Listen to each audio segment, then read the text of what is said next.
what I'd like to do first, anybody ever used Kahoot before? Few people, great. So what I'd like for you to do is go ahead and join the class, and if you've already done that, wonderful. And you just go to Kahoot.it, and you join, add your name. Oh, this is the first time I've ever had a group that added their real name. Usually people add their alter ego or something silly like this. So go ahead and add. I'll wait a couple seconds. And you can do it on your phone, your iPad, or your laptop.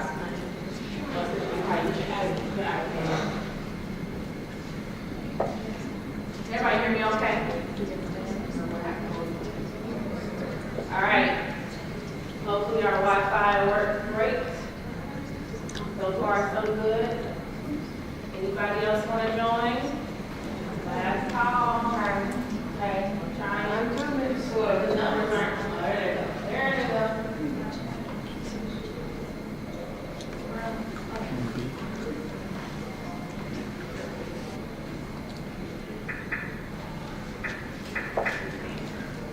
In session.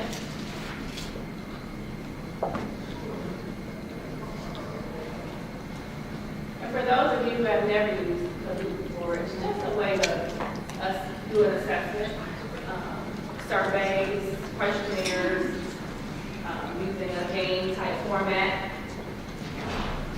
I'm going to start. Anybody else still trying to get in?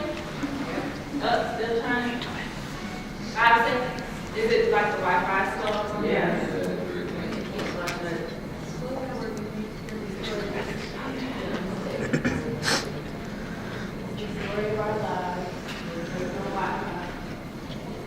But the interesting thing is, I recently got to speak. Wow, you guys do. I recently got to hear Jamie. His name is. Anyway, he's a Google. They call him the Google evangelist. You ever heard of him before?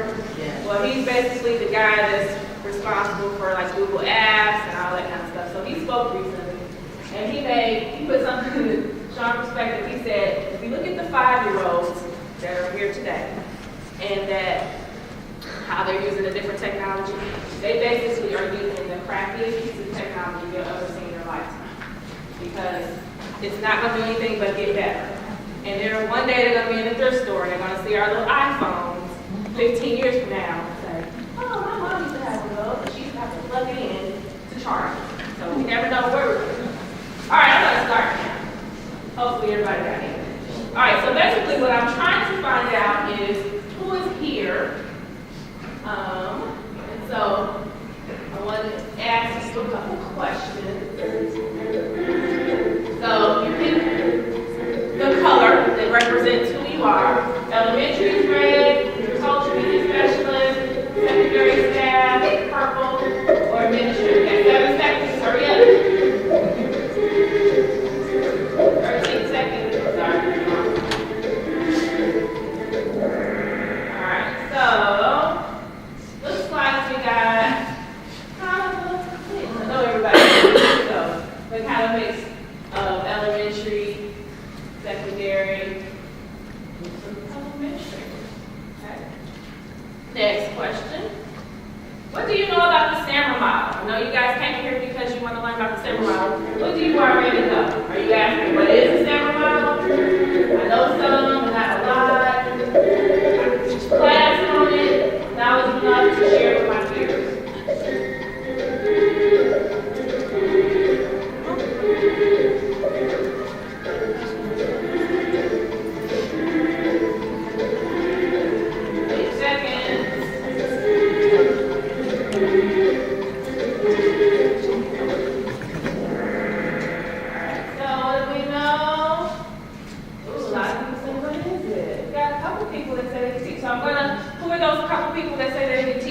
Okay, I'm going to call on you to I want you to jump in and give your feedback, give your ideas of different ways to get to redefinition. Okay? All right, and the last question. How often do you use iPads? We're at an iPad session, and I know some people are here because they want to learn, because they want to get some. Some of you may not have it yet.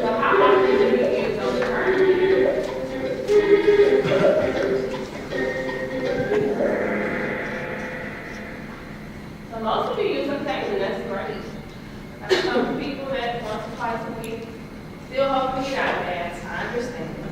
All right, so that is Kahoot.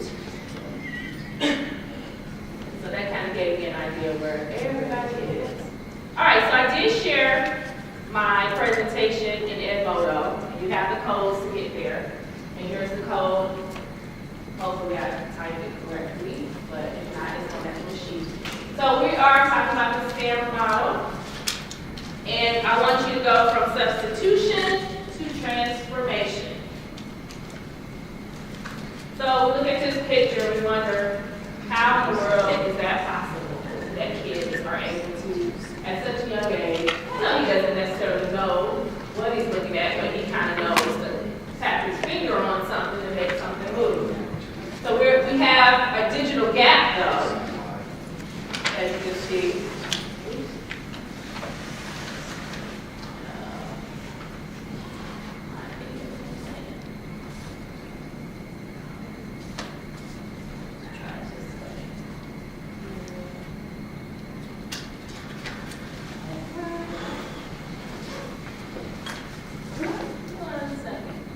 See, when this happens in your classroom, you just relax, take a deep breath. Technology does that to you sometimes.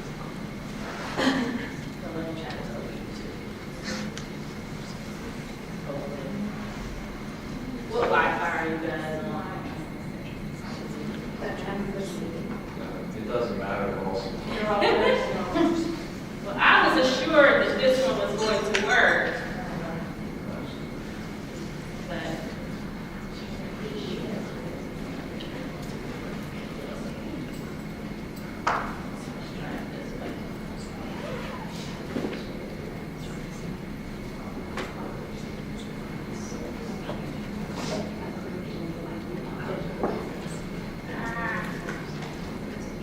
all right, so we'll try to get that later. But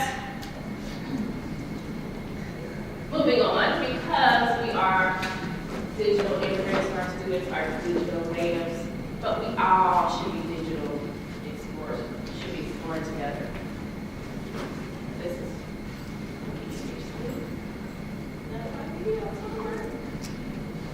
let me try to connect that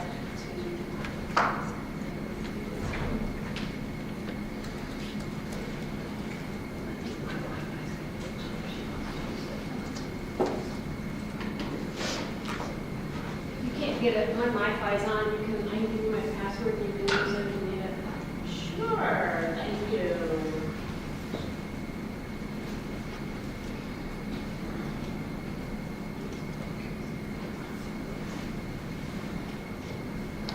It's the Verizon CH down there, back now,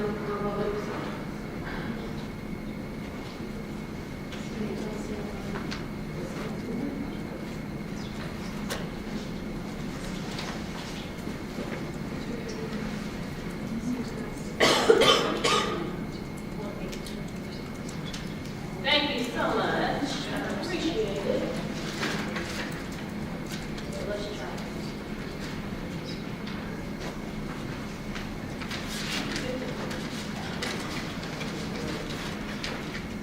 Well, I know I can show this one to you. The voice of the active learner.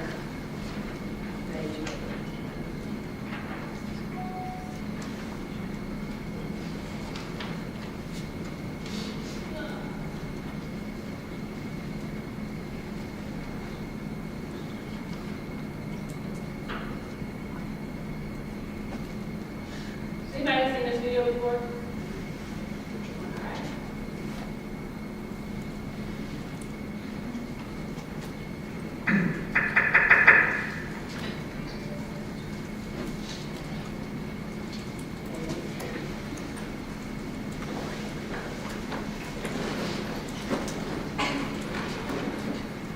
And in many meetings, as they had at these hotels, you would think that they would have this Wi-Fi feed.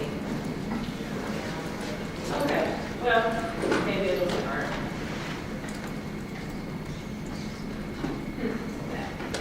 So, the goal is to get from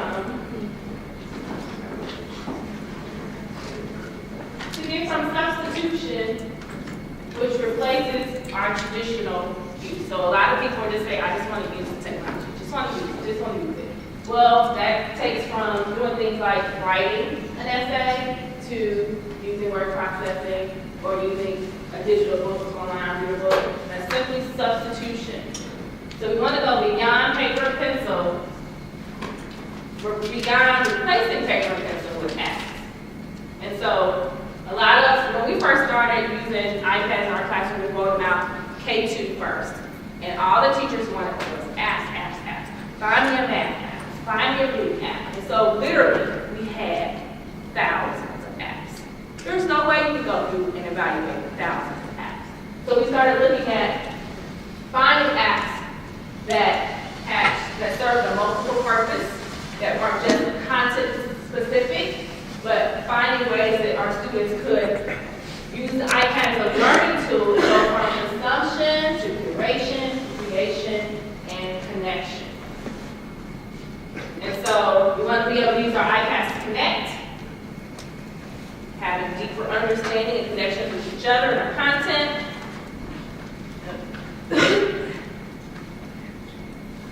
We're having Wi-Fi. Now this is in Wi-Fi. So that's the Wi-Fi, it's not me. So don't mark that on the evaluation. Oh.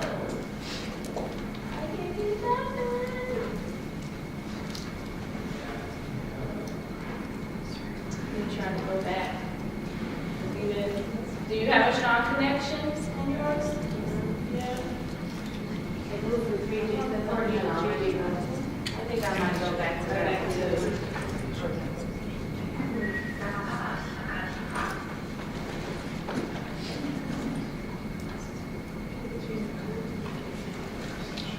Just try to refresh.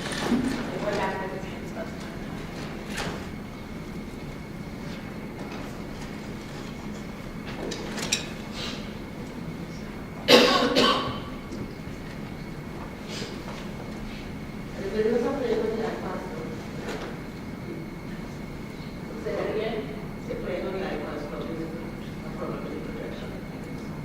Playing from the iPad? Yeah, we're able to play it from the from the iPad. Let me see, let me put on my reflector.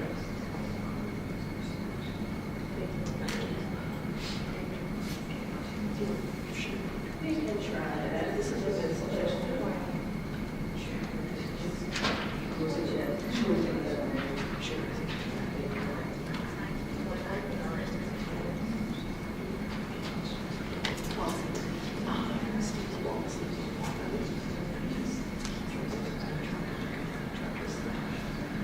There's so many wonderful things to show you guys.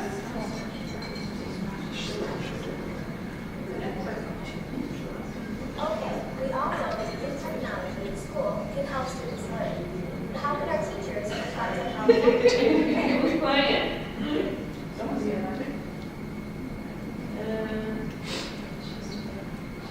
All right, so let me keep it moving, keep it moving. Maybe. My reflector. Yeah. Is there somebody you can get to kind of help with the Wi-Fi to troubleshoot? Did that code I gave you not work No, it didn't work. on the embassy meeting? I tried again. It's all capital letters. Okay. No spaces. I thought that was the one. No, that's not the presenter's network. That's what's everybody. Yeah, it doesn't work.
example, right? And I don't know, has anybody seen this before? The Osmo.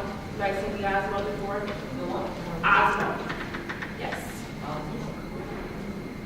We also want to use our iPads to be able to create and communicate, as well as assess.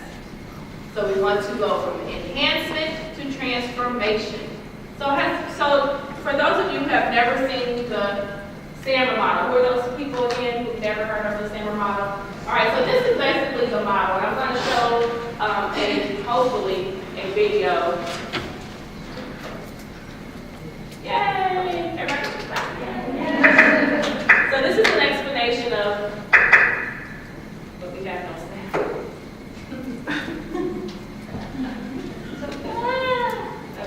Okay.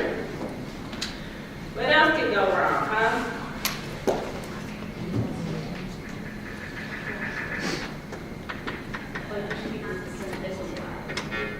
All right. How can our teachers reflect on how effectively they're using technology?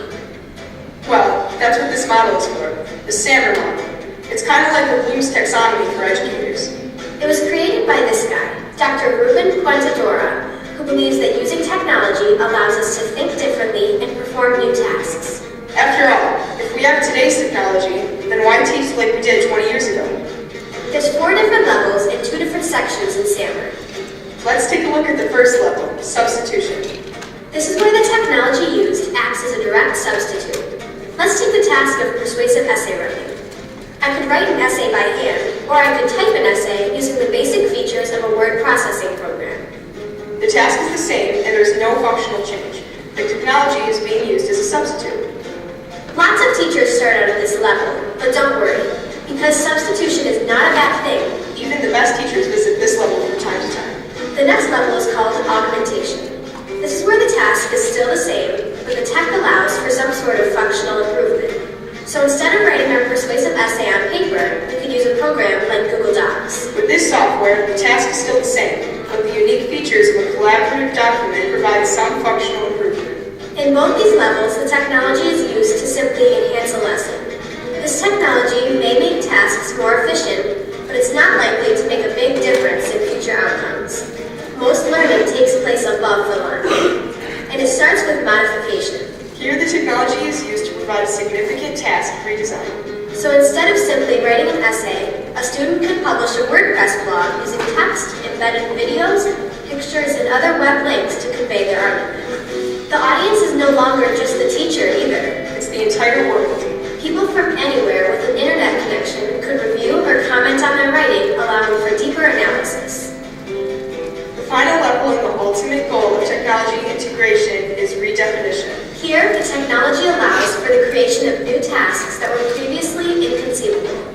Instead of writing that essay, students could now create and publish a digital storytelling project to argue their writing with multimedia. Plus, just like the blog, through publishing this movie to the world, it allows for other people to comment and analyze their message. So the heart of the assignment is still the same, but the technology allows them to engage in a new, more involved task that's otherwise not possible. At these levels, learning is transformed through the use of technology. When we are more engaged and involved, significant improvements in learning are more likely to take place. Different people have different ideas about SAMR. Some think that SAMR is like a ladder that you climb. You start at substitution and work your way up to redefinition.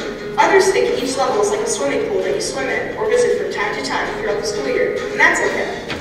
Because no matter the interpretation, the real power of the framework is that it promotes reflective teaching in the classroom. What you do, why you do it, and how it helps learning. By thinking about the different levels, teachers can focus on designing digital learning experiences that will help improve student outcomes. See, the thing about SAMR is this. It's not the type of tech tool that defines the level. It's how the individual teacher uses it in their lesson.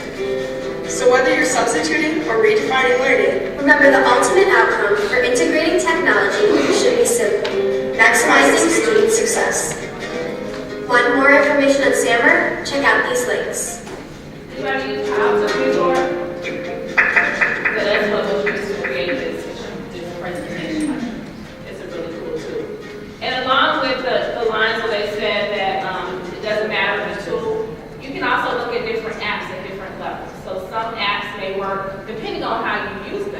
you always see a grid that says this app is redefinition or this app is modification. It all depends on how you use it. So it could be different levels depending on how you implement them in your classroom. So we also kind of look at the SAMR model through coffee, because it might make a little bit more sense. So you know, substitution is just like taking, instead of making coffee at home, you just get a cup of coffee at Starbucks. You want to opt in, you put a little ice in it, a little whipped cream, or a little something extra. Then modification, you just took it to the next level. You can't make that. And then redefinition is like that caramel mocha latte that they only make at Starbucks. You can only get it there, so that's kind of what redefinition is like. All right, so when you are looking at how you're using the technology, you can ask yourself these different questions to determine where it fits on the SAMR model. So what will I gain by replacing this new tech? All the way up to, does this tech allow for creation of a new task that I couldn't do without it? So when we go from substitution to augmentation, substitution could be just taking pictures, but when you want to augment it, you can add a little bit more to it, annotate it, send it to someone else, collaborate. So you're going to kind of make it a little better. Using just a simple camera app on the iPad, you can add augmentation as far as being able to let the students record themselves and listen to themselves read. So we had a fluency boot camp where our kids could practice their reading and be able to listen and use the app stock puppets to kind of show some emotion as they read their actual stories that they wrote.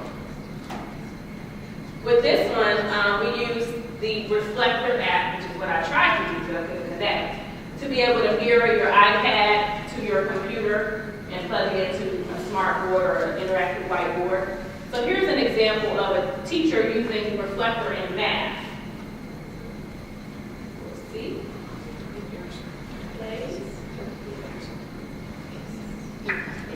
Going to get started on how to problem solve. The second grade class. And if you've done a really cool strategy, we're going to ask you to show it for us on the iPad. I am asking you, if I got 6 packs of pudding, how much pudding? Wow, what's your figuring? So they're still using their pen and paper to kind of show their work. But they can also use a whiteboard app to kind of do So I'm not going to put that out here, so it's Then bigger. you take it to the next level by being able to reflect it onto the screen so other students can see what they're doing. Another use for using Reflector, this isn't on the SAMR model, but I use it because when you have centers and you have the kids at iPads, you can reflect it to your computer so you can kind of monitor what they're doing. You not have to actually stay over. Anybody use Reflector? Not here. So you get the idea. So then we also use the iPad dot camera. Does anybody have on the iPad dot camera? We have a couple people who use it. Do you use the Wi-Fi connection where you can actually shoot out what you have? When I say shoot out, send out what you have on underneath your document camera to each iPad. And so what it does is it connects to Wi-Fi. It allows you to place a piece of paper underneath your doc camera, and that piece of paper, or that worksheet, or that document can go to every iPad and connect wirelessly. So then, as you can see, we in the kindergarten classroom, they were able to actually augment, and then you can actually project it up for everybody to see, and you can go back to the teacher. So when we move to modification, we talk about using things like being able to evaluate. So another example of our students using just the camera app, because you didn't have, that's free, you don't have to buy anything, to evaluate themselves in their music class. So there's no sound to this, but you can see the teacher is explaining what they're going to do, and they used to have to just watch the kids, and they didn't really give them feedback right away. And so then the student can, when they record themselves playing, the student can kind of go back and listen and watch themselves. They can check for posture, they can check for their sound, and if they play correctly, and they can evaluate themselves. So when you look at a music class, that's an unlikely place that you might see the use of modification is using the iPads. So this is a really great place. And so they have their checklist of what they can do. I mean, there's other ways, but it doesn't have to be on a paper, on a piece of paper. They can have their checklist could be on an iPad or on another device. Another example is a PE teacher, and she has an archery. Does any of your schools have archery? Our schools have. You do? Isn't that fun? So the kids learn archery, and so in the past, she would just take a little camera, videotape them, and then have to go back and tell them how well they did later. But with the iPad, you can actually give them immediate feedback. So I'll show a little bit of this video. That's another unlikely place to use an iPad. Using the iPad in PE lately, in our archery unit, and it's been so great. They set up the gym for the kids to learn archery.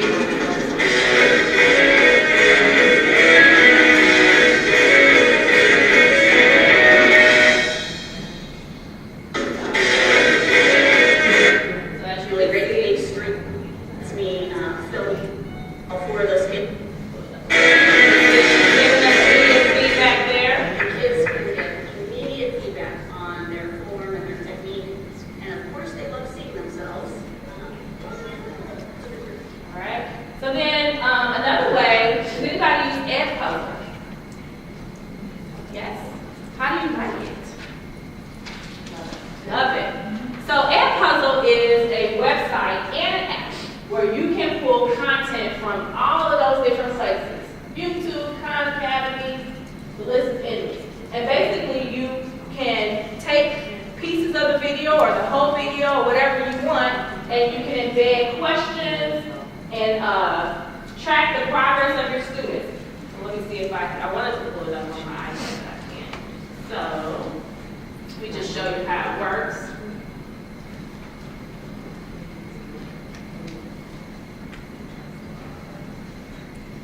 So, let's see if it's gonna look like.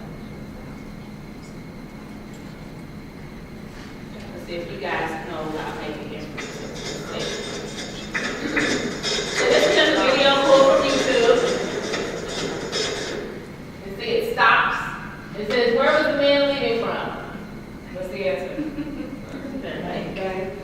All right, so then they would check and hit submit and hit continue and keep going.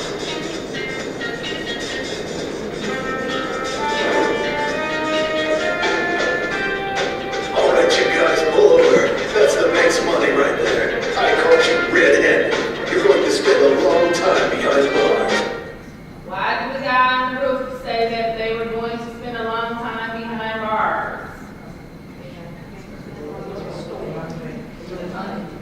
So this is an open-ended question, so you could put whatever, but you guys get the idea. So they can actually, you create classes, they can actually take these quizzes, watch the videos right on their iPad. Yes, you can put your own videos up there. You can, I had a teacher who's already made a bunch of YouTube videos, and so you can upload your own content as well. How do you assess their answers? So once they get their answers, let's go back to classes. Here, you can see it's in progress. You can actually see the names of the students, because when they actually go into the app, they have to log in with your class code, tells you which questions they got right, what their grades were, and then you can grade the open-ended questions that you give. So it gives you feedback. Is this free or is it cost? It's free. Free, we love free. Okay. Another site that I like to use is ThingLink. Anybody use ThingLink? Wonderful. So I did a Pilgrim request for our 7th grade students, and I embedded all the videos, the questions, and everything into a ThingLink. And then our students are going to create their own ThingLinks based on what they learned. Another way you can use is for student portfolios and being able to actually take a class picture, because everybody takes those beautiful class pictures at the beginning of the year, and then you can actually link their projects, the best projects that they had at the beginning of the year, and it's easier to send a link to that as opposed to burning a bunch of CDs or making a movie. You know, that makes it a lot easier, and the kids can pick their best projects to show on their big link. Another way, of course, is to use Google Apps. Anybody at Google Apps school? One person, the rest of y'all gotta get on board because that is just the best thing ever. So with using Google Apps, you can collaborate, share documents, all of those things. And then when we get to redefinition, we're looking at all of these things. Take it into the next level. Doing something that you couldn't do before without the technology. And I have this on the photo, the whole slide. So QR codes, are you using QR codes? Yes. How are you using QR codes? Give me some examples. Someone want to give me an example of how you're using them?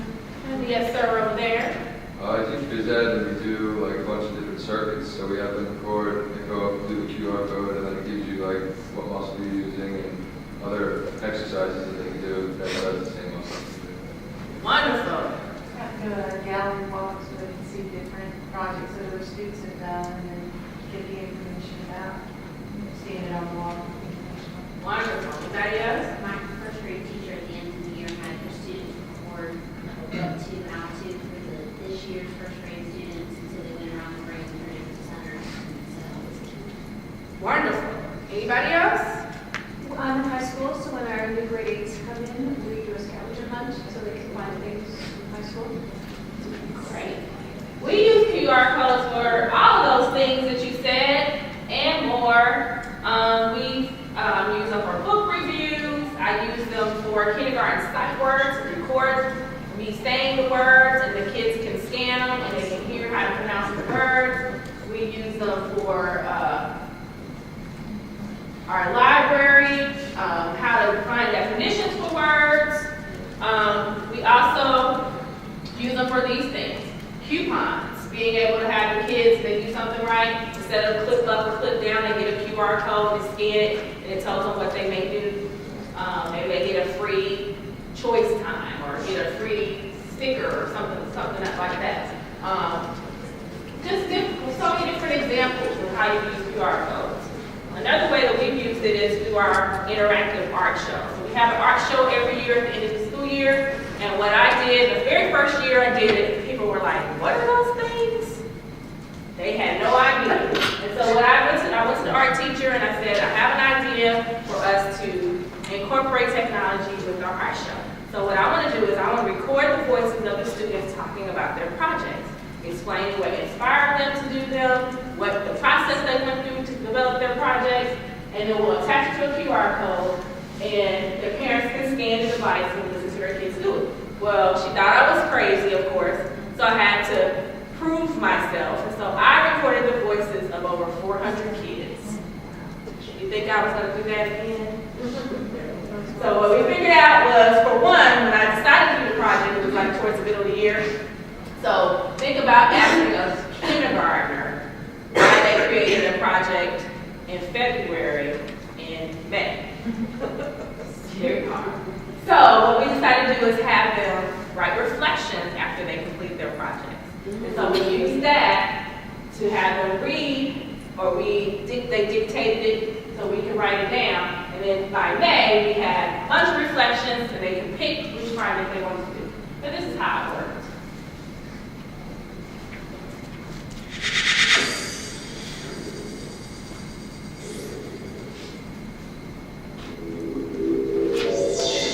Our theme for the year has been South America. Ask your student why they chose this piece and how it's connected to South America.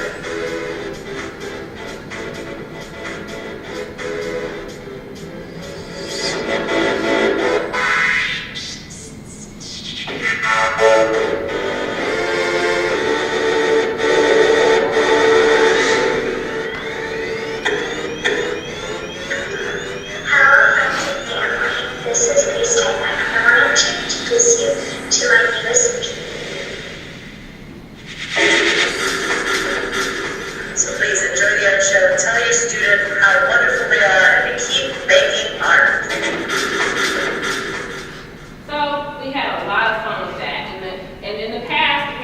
walk by and look at the picture. Oh, that's cute, sweetheart. Oh, that's lovely, and keep moving. Whereas when they use it this year, the last or second year doing it, they spent a lot of time just looking at projects and wanting to hear the other kids and what they said about their project. It's our question. What did you use to record the voices? Vocaroo, VOCAROO.com.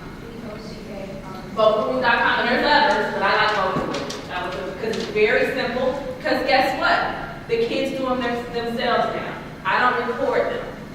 Even the kindergartners can hit record, and it makes a QR code right on the site that they can print out. So from kindergarten all the way up to high school, they can use it. Vocaroo, VOCAROO.com. Okay, anybody use Edge Creations? You know, that's a tool that you can use in any content area at any level. This example I'm showing is for students who were learning about arrays, and so they actually went on an array hunt around the school to find some real world examples. And so they use Edge Creations to do so.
And the reason why I show these younger kids, just so you can say that if a kindergartner can do it, a high schooler can do it, or a middle schooler can do it.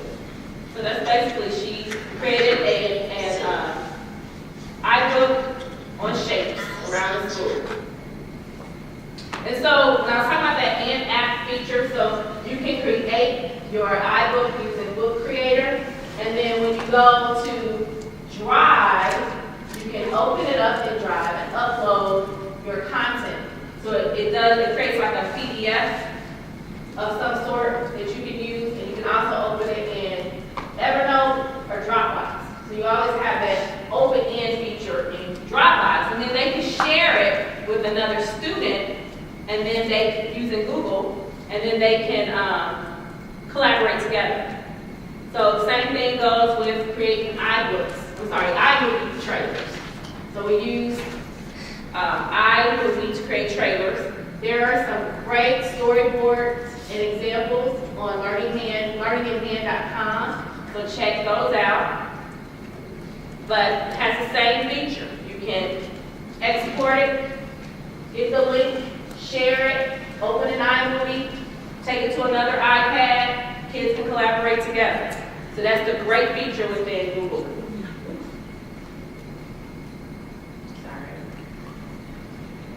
So here are some examples of what our students created.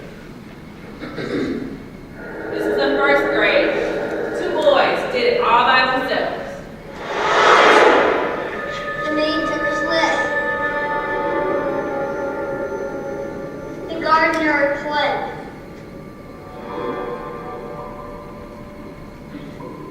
Oh la la, cried the cook, where's the light?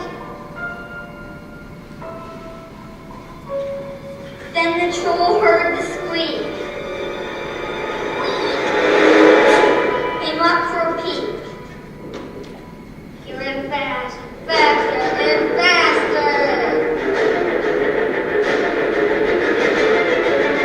5 and 3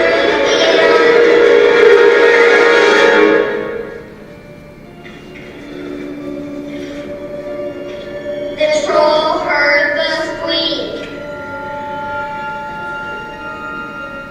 So they made that. There's some others on there that I'm not sure of. So then we have mystery Skyping. Anybody participate in mystery Skype? Yes?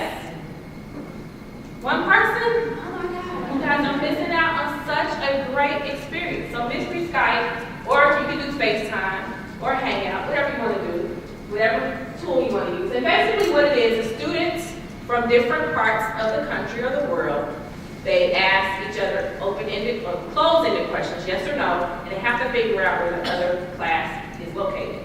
And so it takes a lot of problem solving, critical thinking, math skills, just basic common sense. When they say they're not bordered by water, and then you ask a question, or do they live in California? It doesn't make sense. So you just teach them those type of things. Well, each student has a job. And one of the jobs for Mystery Skype is the archivers. And so our archivers are in charge of taking video and pictures of everything. And so they came up with this trailer.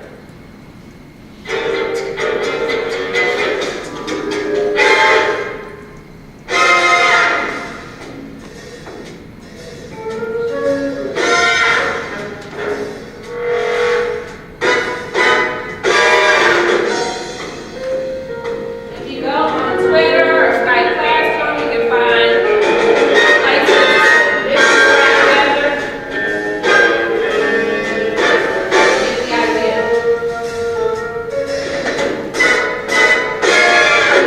So, Mystery Skype, please Google it, look it up, get on Twitter, you have to participate. There are schools that Mystery Skype with all 50 states, that's like their goal. They do one like every week or every month. Other places for you to get to the definition, using digital storytelling with all of these different apps. Trying to go fast. 6-word stories. If you get a chance, go ahead and look at that video.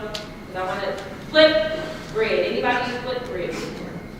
This is a very cool tool. It allows you to use it on the apps, the phone, your laptop. Basically, what you can record video of the students. You can ask short questions. You can do book studies. You can do at the end of the class exit slips where they have to record, and they just hold the device, record themselves, and it basically goes to a site, and you'll see all of them are listed there. And it's like your class page. And you can go on and you can view it, you can like it. So the kids like to get likes, they like to see the comments people write, and things like that. I know I'm going fast, but we lost a lot of time with our tech issues. Audio Boom. Anybody use Audio Boom? It used to be called Audio Boom, but now it's Boom. And documenting class field trips. Take a picture, add the audio to it. It makes it really cool for the kids. Imagine being able to, we take our kids to Jeff City every year for a Missouri trip, being able to be at the governor's mansion, take a picture, have the kids say a reflection right then and there. You get a whole lot more than having to ride back on the bus for another 2 hours, 3 hours, and then trying to get them to write something. So it's a way to document field trips. And you can pass out iPads to parent volunteers. They can use their phones. You know, it's a lot of things you can do. Google Lit Trips is another thing. Anybody ever heard of Google Lit Trips? Yes, you use them. But they work on the iPad as well. So it's a way for people who have created these lit trips, which they take literature, common books, and literature that we read in schools, and they actually document it on a Google Earth. So they show the places that the people are going in the story. And you can pop up questions and different things to engage the students during their reading time. Another way is to connect through flat connection. And I'm going to kind of skip over to Osmos. Nobody's heard of Osmos before? One person. It's a creative play, but it allows for critical thinking, collaboration, and basically that's what it is. Those 3 devices. You get a device there, it connects to the top of your iPad, and there's a base, and it comes with 3 different games: word,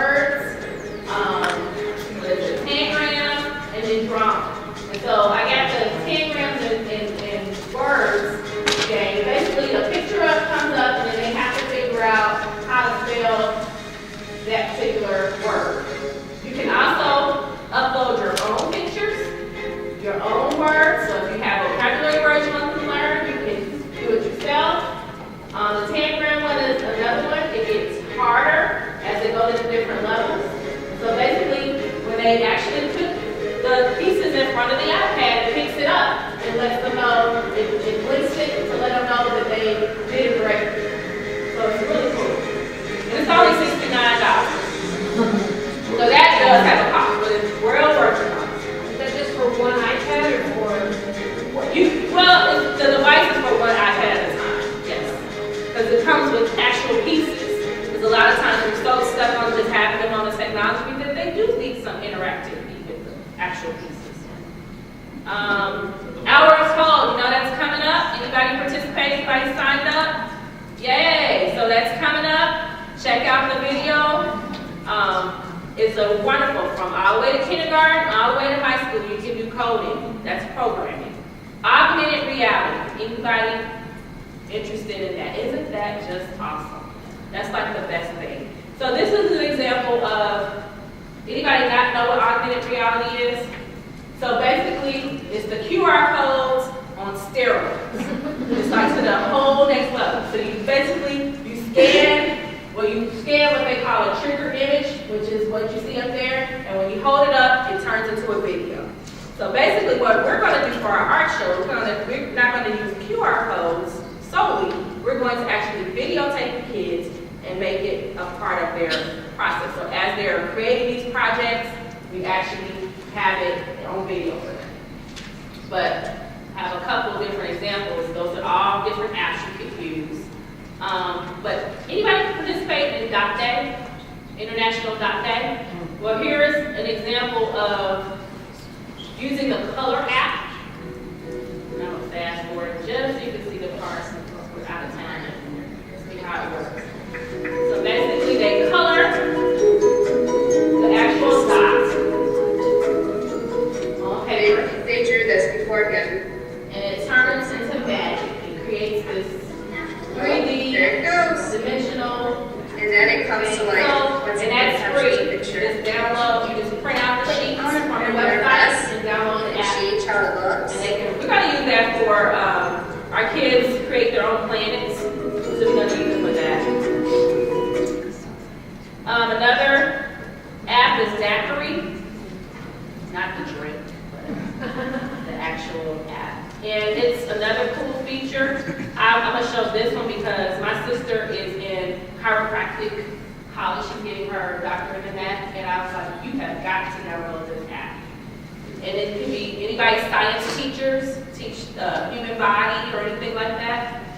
Now I'm going to stop. But basically, I'm Kelly Dempsey from the Johnson team. Fast forward that a little bit just so you can see. I'm going to take Brianna. So basically, she has a large version of it, so you can do it on just for fun. 8.5 by 11. Works. The first step. Here's the concept. When you print out or inside the app itself. Once you open the app, point it directly at the target. When interacting with Anatomy 4D, I can see how different body systems relate to each other.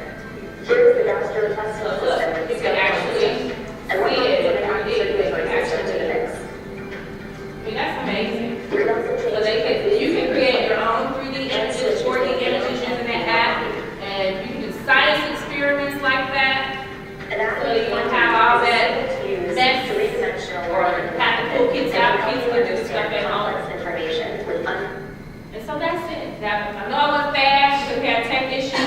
I am doing this presentation again this afternoon. Hopefully I don't have tech issues. And you'll be able to see the funny video that I had at the beginning of the presentation if you come back. But this is how, if you want to connect with me, this is all my information there. I'm on Twitter at MSEdTechie. That's also my website and my blog. And I would love to connect with you, share ideas, and collaborate. And I thank you for coming. I apologize for the